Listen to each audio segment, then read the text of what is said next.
Okay, final one, yippee. This is page 8 and the very last example for reducing balance part 3. So this one is going to be to do with interest-only loans. Okay, so what interest-only loans are is basically you take out a loan, so you take out $10,000, and let's say the interest rate was 10% per annum.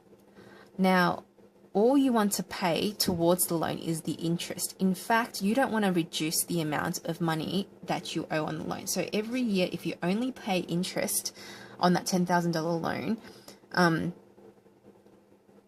every year the loan that you still owe is going to be $10,000 because you're only paying the interest. You're not reducing the principal of the loan.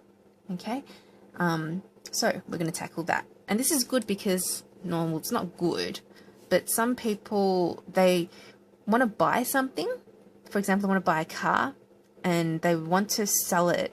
No, they can't afford the car, so they have to borrow money. They buy the car and they service the loan, but they are hoping the car will increase in value. And when they pay it off, they make a profit out of that. Okay, so this is one example of that happening here. And that's the same with real estate as well. Some people go into buying houses, paying for a mortgage, and they don't pay to reduce the amount that was borrowed. They just pay to service the interest, and then when they sell it off, hopefully they'll earn some kind of profit that would cover the cost of the loan and then make a bit of money out of that too. So here we go. Jade wishes to borrow $40,000 to invest in shares.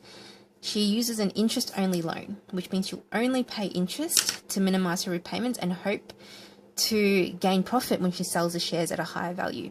The term is 6.9%, compounded monthly, with monthly repayments equal to the interest charged. So she's only going to really pay the interest. It says, question A, calculate the monthly interest-only repayment.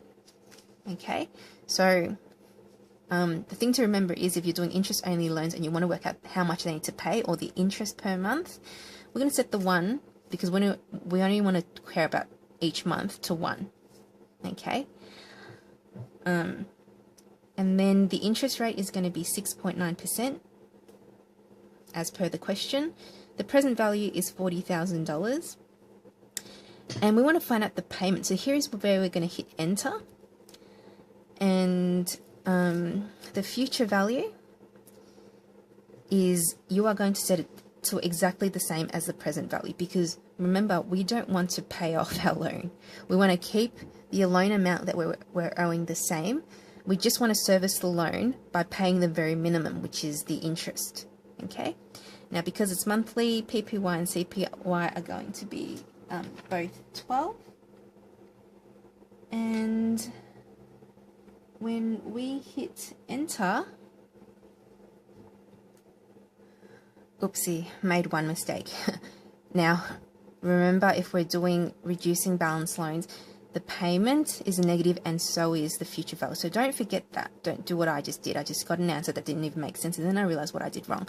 So negative for here, negative for there, should be negative for there as well. So you should get an answer on your calculator of minus 230, which means that the interest, which is equivalent to the repayment in this case, because it's an interest-only loan, is going to be $230. So you're going to be paying $230 every month, each month, for each month of the year, and you will still always owe that $40,000 because you're not reducing your principal, you're just paying the interest, okay, to be able to keep that loan.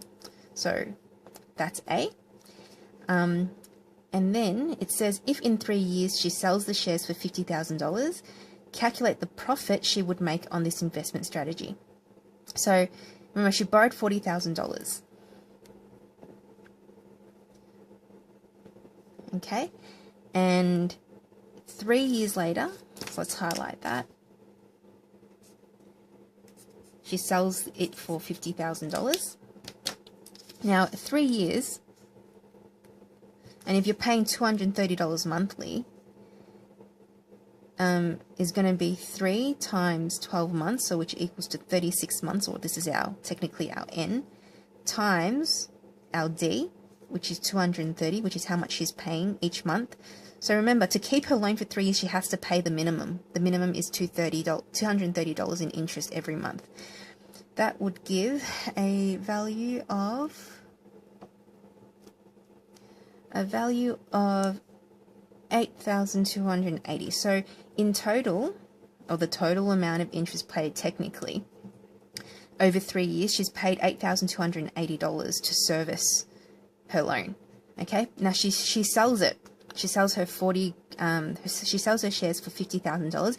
We'll work out the profit that she's made. Well, the profit that she makes is, well, she sells it for $50,000. Okay, minus the $40,000 she has to pay back the bank for the loan, and also minus the $8,280 she's forked out herself in interest. So therefore, the profit that she has made is $1,720. So in 3 years, by buying these shares and selling it at a profit, she's earned this much money. Now, if she had the $40,000 herself and bought the shares using her own money, then her profit will be $10,000, obviously.